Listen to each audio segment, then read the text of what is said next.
afternoon now. I'm Jonathan Howard. I'm going to be moderating the Innovation Code this afternoon. I'm the creative director of MC Forum, which is a marketing and creativity training center in Israel. Now, I'll tell you what, I'm very happy actually to see a backgammon board on stage here. I'll tell you why. I trained as an archaeologist, and I found out that the Babylonians invented backgammon about 5,000 years ago, in about 3000 BC. The reason why they invented it was specifically, and this is true, I'm not making it up, they invented it to teach their kids that you can't control the dice that you throw. The only thing you can control is your response to the dice that you throw. It was a moral lesson, it was moral education for Babylonian children 5,000 years ago. Even back then, they understood the delicate dance between what we can control and what we can't control. And so much of innovation is about trying to control the uncontrollable. Now, the Babylonians created the world's first cities as we know them. They created the template for modern cities, the education system that we follow, most of the systems of governance that we follow, the idea of professional specializations that we follow today. It was all created by the Babylonians, and we haven't changed it very much. We've evolved it slightly, incrementally. We haven't really changed it much, and this is a big problem. Why? Because I found out that the reason why the Babylonians created the world's first cities was crowd control. Everything in a city was set up so that the king could control the people. Cities and religion, very, very similar in their function. Partly it's crowd control, and partly it's helping us to manage the experience of being human. But it was about 90% crowd control, and very little helping us to manage the experience of being human. These days it's changed. Now the Jews were the first real innovators in cities, because the Jews came along and we absolutely broke the rule in about 2000 BC. Cities had already been going for a long time, and their secret that kept them going was the belief that the king is a god. Everybody believed the king was a god. And the Jews came along and said, he's not a god, he's just some guy.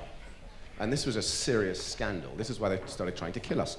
Now, this was the first act of what Israelis call chutzpah. It was the first act of serious cheekiness. And we've never stopped being cheeky. We've never stopped having chutzpah, and that's where innovation comes from. It comes from the refusal to recognize limitations. There's destructive chutzpah, which is just about being rude, and there's creative chutzpah, which is about breaking down barriers, and so many Israelis have this creative chutzpah. Shai Agassi with Better Place. Everybody said you can't do better than a hybrid car, you can't have a pure electric car, and he said, yes, we can, we'll figure it out. An Israeli paraplegic who couldn't walk, he invented a machine to help him walk again. That's chutzpah. He totally refused the limitations that fate had placed upon him, and thanks to his chutzpah, thousands of other paraplegics all around the world can now walk again. That's Israeli chutzpah. Now I teach creativity and chutzpah, actually teach chutzpah, to companies in Israel and outside of Israel. It's great fun trying to teach Koreans how to have chutzpah, how to be cheeky. What's really interesting, though, is that there are algorithms of the thinking that don't rely on social behavior, that don't rely on a cheeky attitude. You can be the most obedient, most hierarchical person in the world, and if you adopt these algorithms of thinking, you will have fantastic ideas. And especially if you share those algorithms with the people on your team, and you're all operating in the same way, you will have fantastic ideas. So this afternoon, we're going to see how some organizations, including cities themselves, are helping the world to cope with this transformation that we're going through, which is that we're now at this stage where cities are flipping. They're switching from being places that are mainly for crowd control to becoming places that are mainly for helping us to enhance and optimize the experience of being human, which means that the impetus for change is coming. The momentum is coming from the people in cities, not from City Hall. That's a very, very uneasy relationship.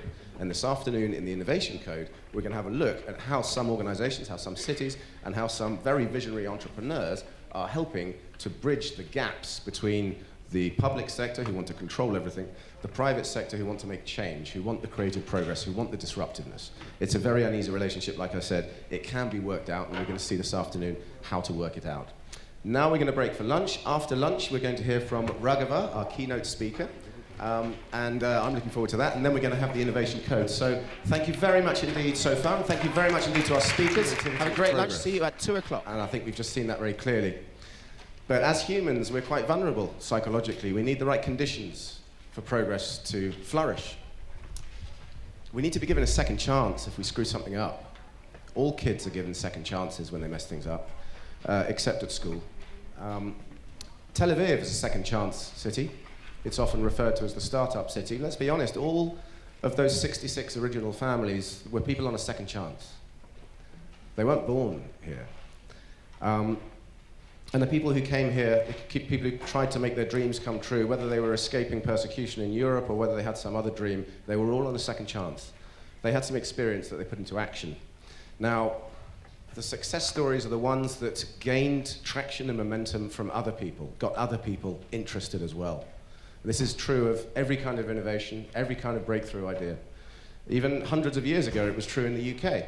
The Royal National Lifeboat Institution is the lifeboats, the people who go out and rescue you if you're drowning at sea. It's now the Royal National thing, right? So it's got government funding, it's supported by the royal family, hundreds of boats they have. But they started as just a few fishermen who realized that people were drowning, so they went out to save them.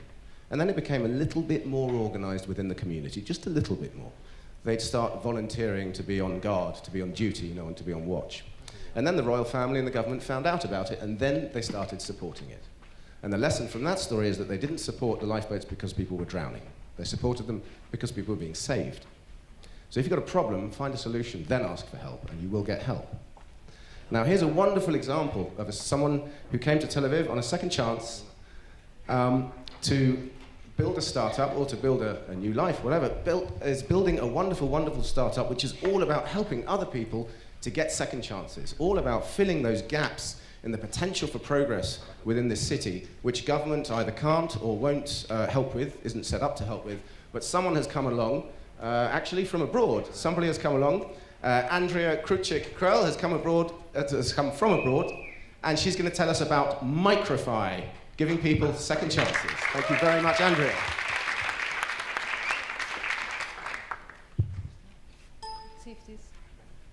Okay, so I came from Uruguay about 9 years ago. Uruguay, it's pretty calm city.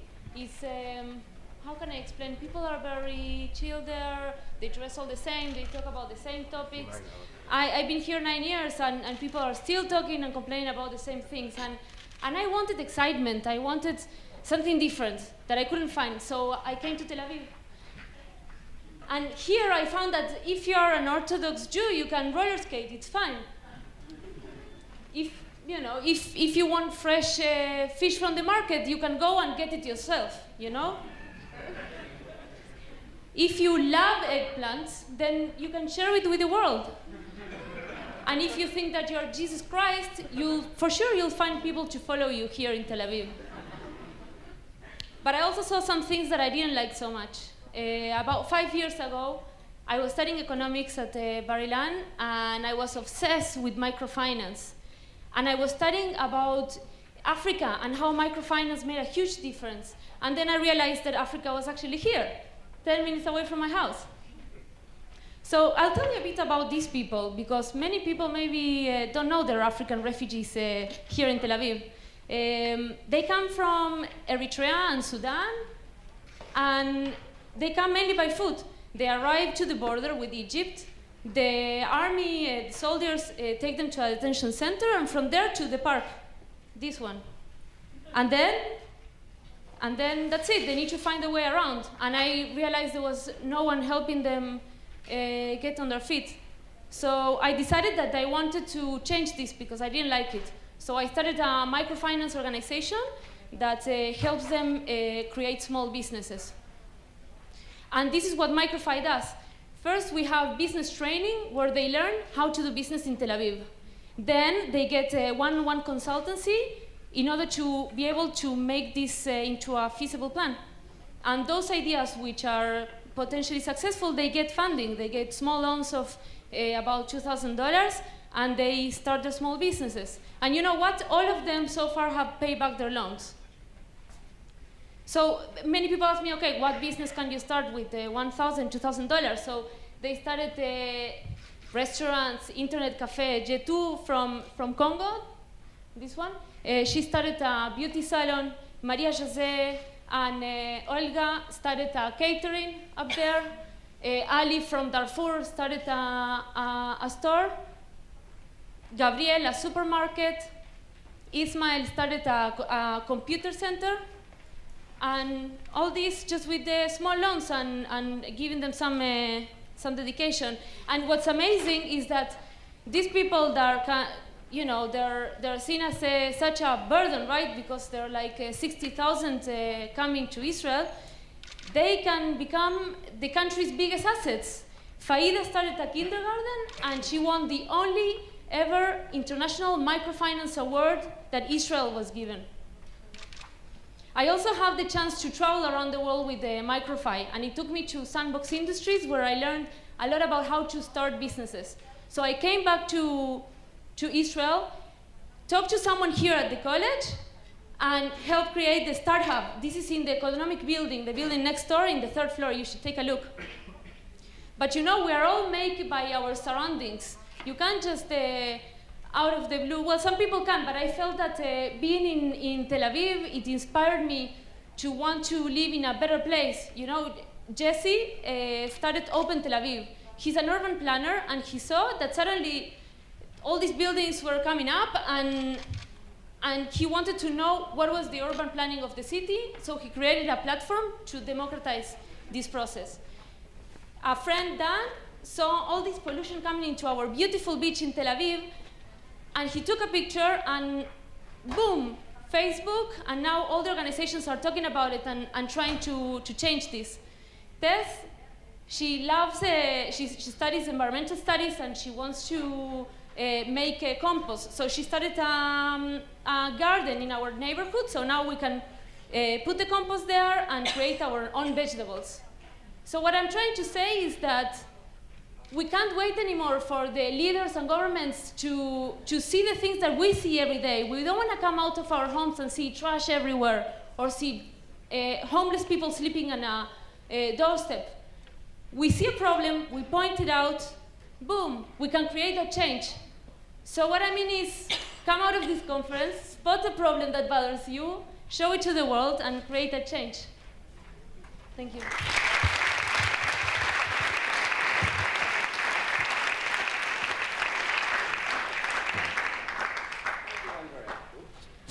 Hello.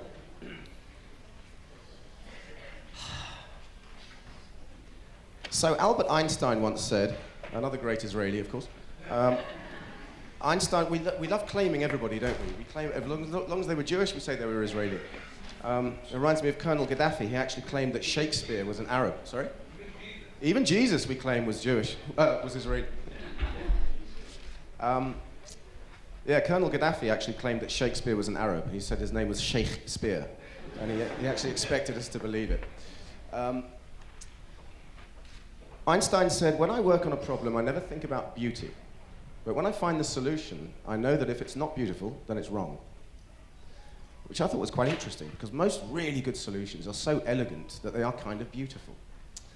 Not only that, but there's something I've noticed about startups in general, and Israeli startups in particular, which is that a lot of them are not very aesthetic, not very beautiful, partly because they've found some kind of an algorithm that they've developed that works. And that's the functional core of what they have, and they don't believe in the importance of making it attractive. They don't believe in the importance of telling the story properly, of enrolling people emotionally, making people fall in love with the idea. Well, if you can learn how to make things attractive, then your ideas will get a lot more traction. Your ideas will get a lot more receptivity in the marketplace. Now, I don't know about you, but let's have a quick, I know who I think are the best in the world at making things beautiful. Who do you think, a quick show of hands, who do you think are the best in the world at making things beautiful? Shout out some names. Who? The Italians? Okay, hands up, who thinks the Italians? Quite a few. Okay, who else? Scandinavians. Hands up, who thinks the Scandinavians? A few, okay. This is the French. The French. So the two French people over there. The French. Well, I think it's the Italians. My money's on the Italians.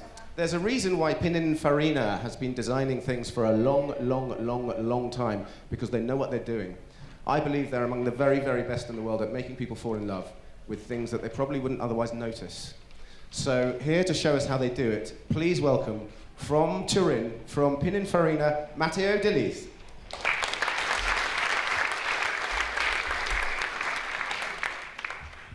Thank you very much for the beautiful introduction. And I'd like to thank also Eitan and the mayor and the Tel Aviv Municipality to allow me the opportunity to speak in front of such a distinguished audience.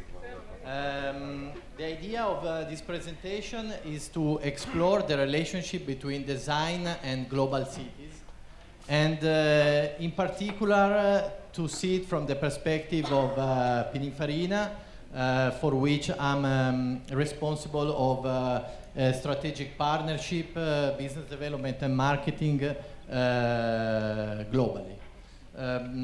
These are just a few references. The main purpose is to show the variety of sectors in which Pininfarina is active, and it's so important for a designer to have a wide perspective and being able to convey different experience, different background, different innovative research into a project. Very quickly, because I thought for this presentation to be less, let's say, academic and more experimental. So the idea is to explain and to show how design thinking can be leveraged to work on innovative solution and to generate ideas that can be iconic, can reinforce the identity of a city. Design thinking basically means balancing several key elements like the people, which means focusing on desirability and usability of a product, matched with the feasibility from the technological point of view, and the business viability.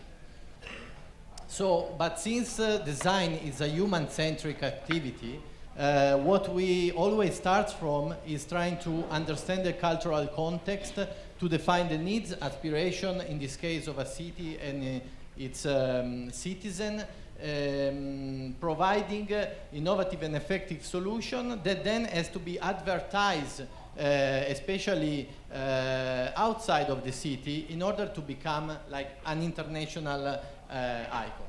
So I have three conceptual examples to show you. I have 1 minute each, so I will go very fast. The first I called Lighthouse. Basically, it's based on the very simple concept that all the most iconic cities in the world, they have some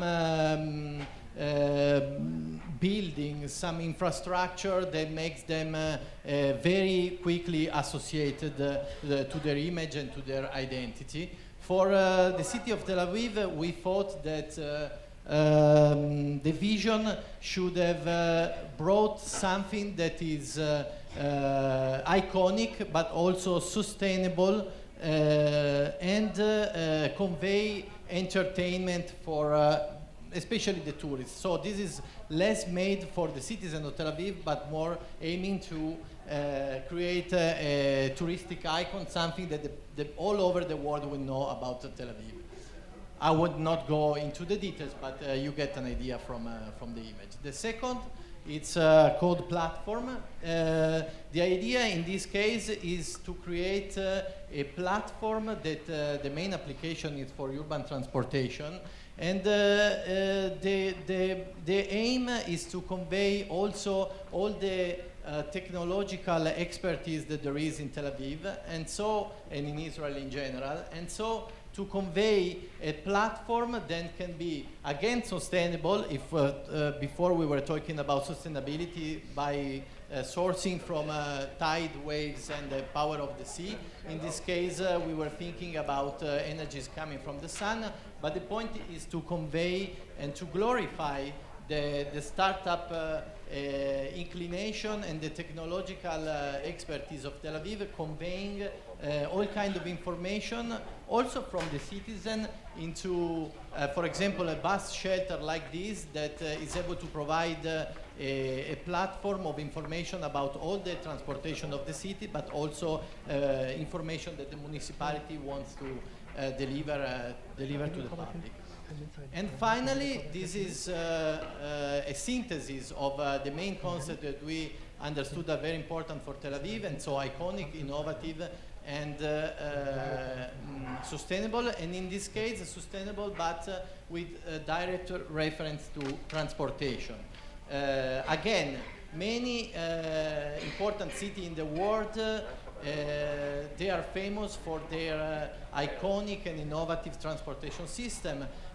With regards to Pininfarina, we are, let's say, responsible for the one of the city of Paris, in which we have created, I think, the largest platform of electric car sharing in the world by designing, engineering, and manufacturing this electric car that now has been started to be delivered all over the city since last December.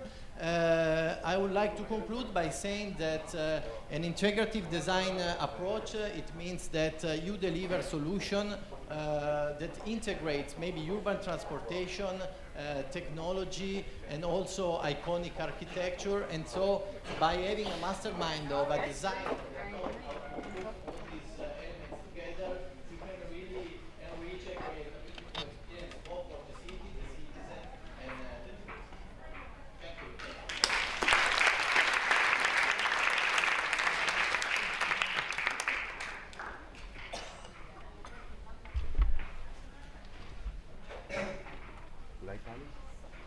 So when you think about Pininfarina, it's a very big, global, iconic company. It's very easy to think, well, what have I got to do? What can I do? Little old me, what can I do? But the secret of Israeli innovation, the secret of Israeli startup, part of the aspect of chutzpah is to believe that yes, I can do it. Just because I'm a guy that I've never heard of, that doesn't mean I have no right to do it. This is a very Israeli mentality. And our next speaker is a wonderful example of somebody with a social conscience who saw a problem and he wanted to solve it. There were no solutions. And instead of saying, well, all right, I'm going to complain, or I'm going to write letters to politicians, or I'm going to shout, or I'm going to, whinge and moan about it, he said, I'm going to do something about it. At the same time, his story is a wonderful example of the power of a cluster, the power of having the availability of all the technological resources and help that you need in a small place, in a relatively small place in the Tel Aviv area. Most of us in this country and in this region of the world don't take fresh, clean drinking water for granted. We don't assume that we're always going to have it. We value it. We know how special it is. In a lot of places in the world, they value it even more because they don't have any at all. In some places in the world, they really don't value it at all because they think it's like air and they'll always have it. The fact is, we won't always have fresh, clean drinking water, or at least we wouldn't until Itay Zamir came along. Ladies and gentlemen, please welcome onto the stage Itay Zamir from Woosh Water Systems.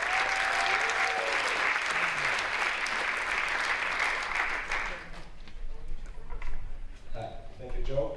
So my name is Itay, and I'm the founder and CEO of Woosh Water Systems. And I would like to begin with my personal story that led me to open this firm. So 4 years ago, my oldest son, Yair, was born, and I was walking the streets of Tel Aviv with him and the trolley for hours and hours. And it was then one time that I finished my water in the bottle. And then I had two options, either to go and drink from fountains, drinking water fountains, or to go and buy bottled water, plastic bottles.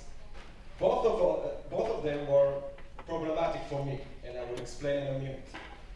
And then I realized that has to be another way. There has to be a new, sustainable way to drink water in the public domain. And today, I would like to share it with you, and actually it's the first time I share it to more than a few people. So let's begin. And before we talk about our solution, let's talk about the problem for a minute. Let's talk. And the problem is that we are drowning. We are drowning in plastic bottles, right? 200 billion of them manufactured annually. Small percentage is being recycled. And the reason, number one reason in the public domain is that most people won't drink from fountains, drinking fountains on the streets. They would go and buy expensive bottled water. This can be up to $3 maybe. And it causes an environmental disaster, right? 200 billion are manufactured annually. By the end of this presentation, 2.5 million more will end in the landfills, and they are not so healthy. And in the context of the municipalities are forced to deal with unnecessary plastic litter. So they put them in ugly metal cages on the streets and ask why. why to generate plastic in the first place? Let's eliminate plastic. Let's not drink from plastic. Imagine we are drinking from plastic. It makes no sense, right? So what I would like to present our thought, our positive drinking thought of how should we drink in the public domain, on the streets, when we're out there. That's forward thinking, that's innovative. And I would like to present you our Woosh machine, Woosh water station, the first drinking water vending machine specifically designed for the public domain. We should walk on the streets, take our reusable bottle, and approach this system, and this system will serve us cool, tasty water. I will feel safe, I feel safe. And it will cost less than bottled water, or it would be for free. It's up to the municipality to decide. And I will feel safe because we have developed, Woosh developed a water purification system specifically designed for the public domain to ensure that the water meets the highest standards and tastes good. And then to ensure that the water that gets out of this system is in the perfect condition. Also, we link this purification system to a unique bottle cleansing system. You will be able to disinfect your bottle on the spot. And it's attractive design. That's an iconic element standing in the street. And to conclude with a positive user experience, something up to date. So what we are offering today is the new way to supply drinking water in the public domain, cities, universities, public schools, wherever. And the concept is not 1 or 2 or 3 stations, but a network of stations deployed all around the city. Why?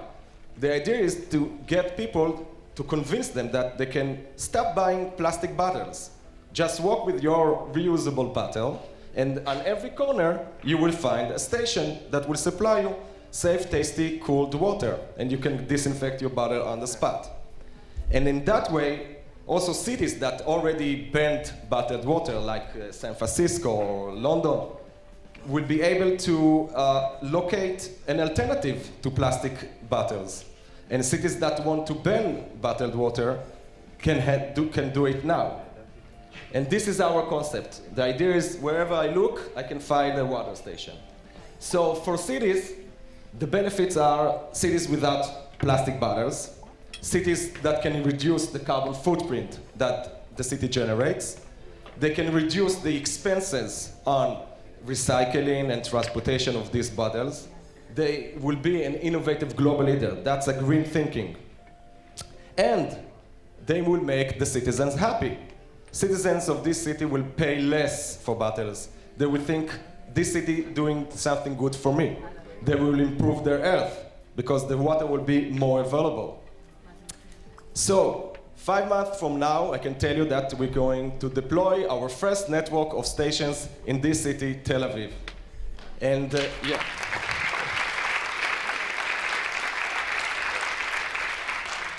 And Tel Aviv city took up the challenge first. And I invite you to talk with us after this presentation and to learn what city will be next. Come and join our global revolution. Thank you.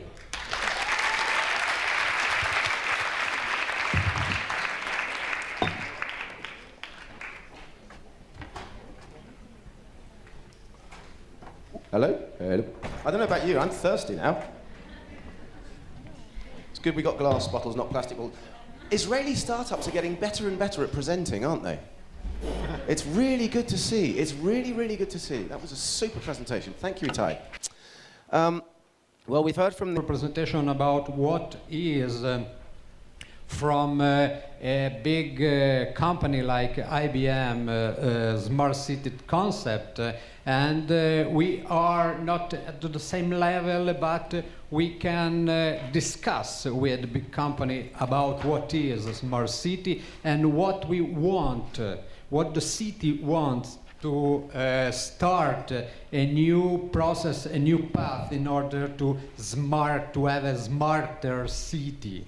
And the agro-food sector, agro-food is very important for us. We will have in 2015 the international exhibition on agro-food, on food and energy for life.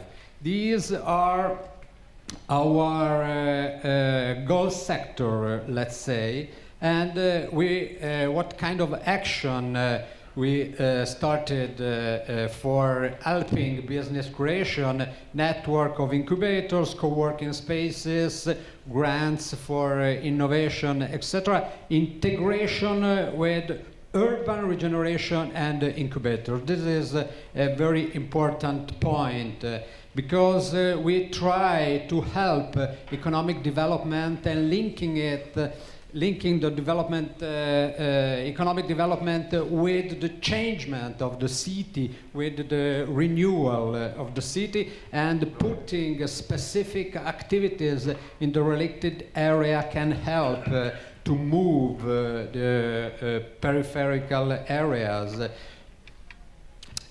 We focused also on micro enterprises with using a national law providing financial support to micro enterprises, microcredit, and with two aspects: social microcredit, that means for each person, or microcredit for company, for micro company, and guarantee funds.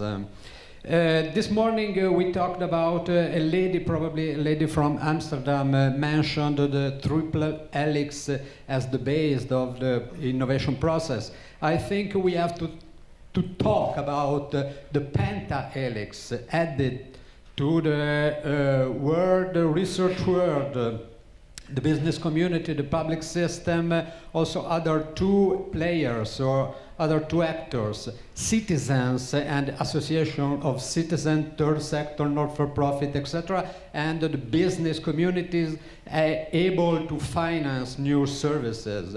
We want to foster these three aspects: public-public partnership with Chamber of Commerce, private and public partnership. Private partnerships is also another very important because the connecting agents, helping people and communities to work together are also a strong point for us. This is, I don't have any time more, few figures about our partners, some resources. The Municipality of Milan put on the table 10 million euros, plus kind of public leverage with other public partners like the Chamber of Commerce, and we expect to double this with private investments too. We expect big things, a strong effect from a national law that was just published in beginning of September, providing 200 million euros for startups and incubators. Thank you.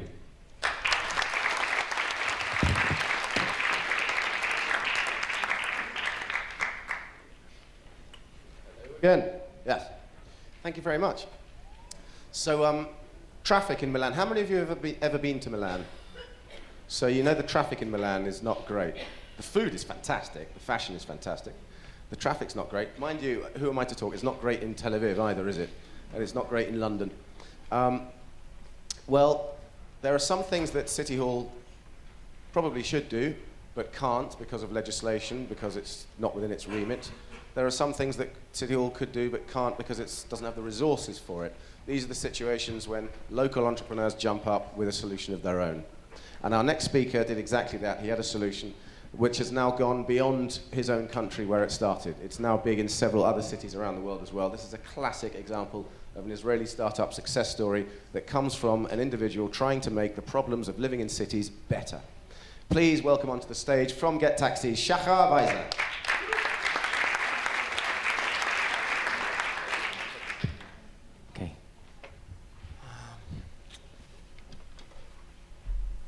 Hello, everyone. I won't talk about taxi today, but what I like the most about Get Taxi is that little magic we do. Actually, click the button and get a piece of metal where you are. So it's maybe one of those examples where we promote technology because it's the first time you connect the online world with the offline.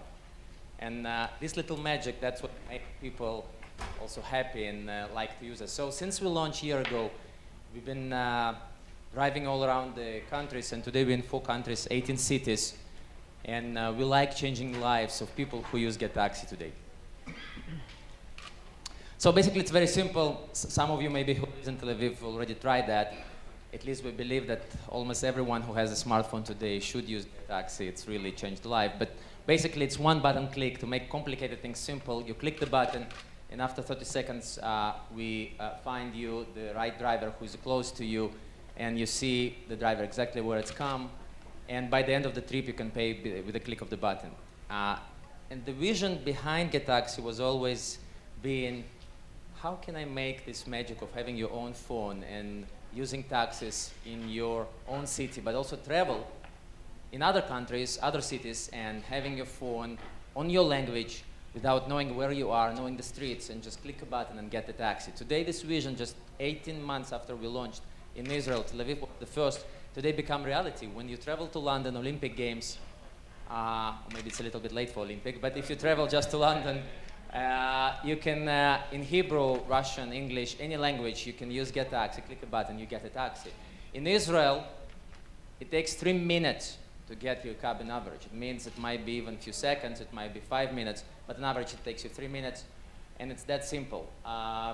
In London, one of the largest cities in Europe, it takes us 5 minutes to bring you a cab. It's usually when you just, you ask for the check, and before getting out, the car is already there.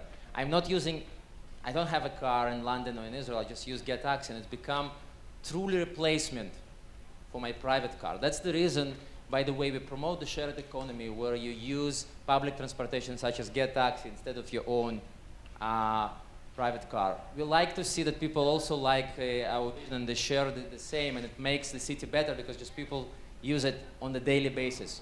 We start to see that actually that's surprising. Everyone who used Get Taxi at least once, continue to use it more than 93% of people continue to use Get Taxi more and more. And actually, that's the point where it's become replacement for your private car instead of looking for the parking and dealing with the driving. You can have a work, you can make calls, you may rest, you might do whatever you want. It's basically like you're having your own car with a driver.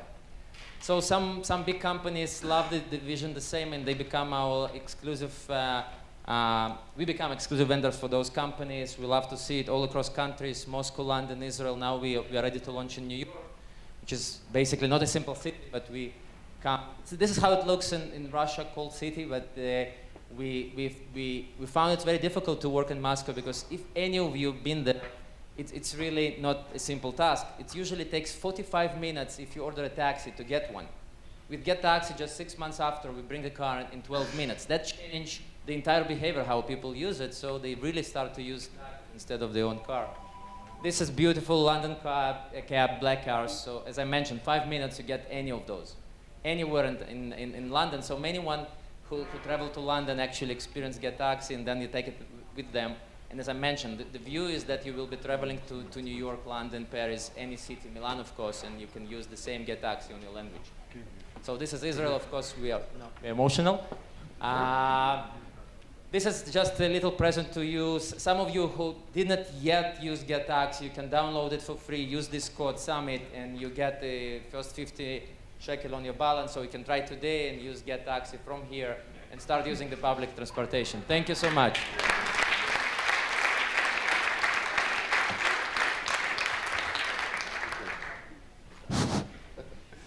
Great. So I'm going to be the first. So there's 19 spaces left. Well, we've had a look at what citizens do. We've had a look at what governments sometimes do. What about the link between them? What about the collaboration between them, the ability for them to be able to talk to each other, the ability for city administrators to be able to understand what their people are doing, but also what their people are saying? I've got friends who are addicted to Facebook and Twitter. I'm not. I mean, it's like watching somebody being addicted to crack. They're absolutely addicted to it. And you go out for a coffee with them, and they have to get back online because they have to know what's going on with all the people they like, with all the followers, with all the people they're following. But what about the mayor of a city? What a nightmare for the mayor of a city. Really wants to know what everybody's saying about the city, about the amenities, about the infrastructure, about problems. Wow, what a nightmare. If only you could put all of this information together and find out what on earth is going on within a city, it would be fantastic. Well, thanks to IBM, it's pretty much possible now. So Harry Hornreich, the the development manager from IBM Israel Software Labs, is going to explain to us how City Pulse works. Please welcome Harry Hornreich from IBM. Thank you very much. So actually, I wanted to work for a small company. I don't know how I ended up at IBM. But actually, Yossi Valdi has a small part to do with it, but I won't tell you the whole story right now. So I have a team that works at IBM, and although we work for a large company, we try to be innovative, creative, and the nice thing about IBM, you can do it globally. So when we heard about Smart Planet, can we see what I'm showing now? Can you see that? So when we heard about Smart Planet, we were starting to think how we can actually participate in that. And then we came across a survey that was done by IBM and some MIT students that said that one of the biggest issues that cities have is communication between the city and the citizens. And we thought, how can we actually help with that? And that's how we came up with what we call City Pulse. The idea here is to improve the communication between the citizens and the city, provide transparency in the city to see what's going on, and actually get people engaged. I think that's the most important thing, to get citizens excited about what's happening in the city, know what's happening in the city, and participate in that. So I'm going to show you how we do that. So what you see here is the website of City Pulse. You can imagine it could be for any city. In this case, it's actually New York. And I'm going to zoom in here. You see a map, and you see all these flags here on the map. And this is the Lower East Side that Robin was talking about. So you see there's red flags and blue flags. So if I click on a red flag, I basically see a service request, and this is what we decided to focus on. We decided to focus on the area of non-emergency management for the city, but this technology can actually be used for many things. And what you can see here is that are all the reports of the citizens that they reported for different things: illegal dumping, street lights out. You can filter here which categories you actually want to see. But cities actually gave us feedback and said, you know what, we don't just want to see the bad things. We also want to show people the good things.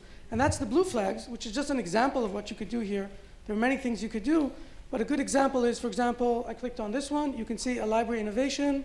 You can click on it, get some more details. And I'm sorry I can't move around too much, but because I need to click. But basically, you can see you get more information about this specific activity of the city, how much it costs, when it starts, when it finishes, and you can basically feel part of what's happening in the city. One thing you can do is provide feedback, which is something that we've added, which we thought was very important. You can click here that you like it, just like you can do on Facebook. You can add your own comments, and the city can then take that into consideration. Actually, this is much more important.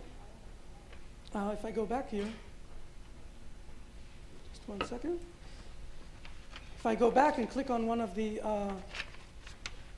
service requests, that actually becomes much more important, because then the city, by clicking on the vote to fix or by adding your own comments, which you can see here at the bottom, that actually helps the city decide which service requests and which problems to fix first, which is very important.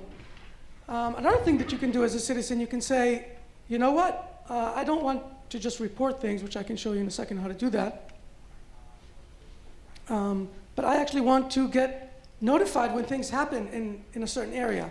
So I could go and mark a certain area like this, and then I could add it to my favorites, or I could follow it. And what I do when I follow it, actually, I say anything that happens in this area, a new service request comes in, a new event happening by the city, it could be an event in a park, a music event, whatever, anything that you can imagine, I can say, I'm interested in this area. It could be the area that I live in, or it could be the area that I work in. And then you would get notified. How do you get notified? It could be via SMS, it could be via email, or you could get notified here on the website itself, which is the numbers that you see here at the top. You can just click and see your various notifications. Adding a service request itself is very simple. You just go, you mark on the map where you are or where you saw the service request. Doesn't matter where. You can upload a picture. You can select the category. It's very easy. And you just click submit, and you've submitted it. However, doing this on the website is nice, but we know that people don't actually work this way too much. What they actually do is do it on their mobile device. So we've actually developed this also for a mobile device. Unfortunately, I can't show it to you in live, like I showed you before, because this is running in the IBM network. So I'm just going to show you with screenshots. Basically, it's a very simple application. You can do a few things with it. The first thing is you can see the same thing you saw on the website. You can open it and see what's happening and where you are. You see the flags I showed you before. And you can see them also by distance from you as a list. So you can see everything that's happening right next to you. If you want to actually report an issue where you are, all you have to do is select that option. Then you have a nice little list. You can start typing, it auto-completes it. You select where you are. You can add a picture, obviously, from your smartphone. And then you just send it. And you get notified that it was received. You can also follow the requests that you've submitted and also the ones that you're interested in. I didn't show this before, but any of the service requests that you saw before, you can click a checkbox and say, I want to keep knowing what's happening with this one. I not only can vote for it, but I also want to get more information when it gets fixed, when somebody else comments on it, those sort of things. And we believe that all that together will help people get engaged with the city. Finally, one last thing of innovation that we've done, which is truly innovative for IBM, is we know that not everybody has smartphones. I was, for example, in Rio de Janeiro in that project that was mentioned before. We actually contributed to that as well. And most people there don't have smartphones. I don't know if you know why, but they're just afraid they're going to steal them. So what they have is what they call feature phones, just regular phones, and they can use SMS. So one thing that we allow to do with the system, and I'm going to finish with that, is basically type in very small text. You can see here, you just type huge hole in the road on 60 Green Street. That's all you need to do. And then IBM uses some text analytics technology that we have to find both the category and the place of where this is happening. It first reports to you that it was accepted, and a short while afterwards, you get this message, which shows you that it identified the address and also the category of the issue, which in this case is called a pothole. And once we have that in the city can track it. You can also get the updates, everything that you've done before through the website. You can do the same after you submit it through SMS as well. Thank you very much.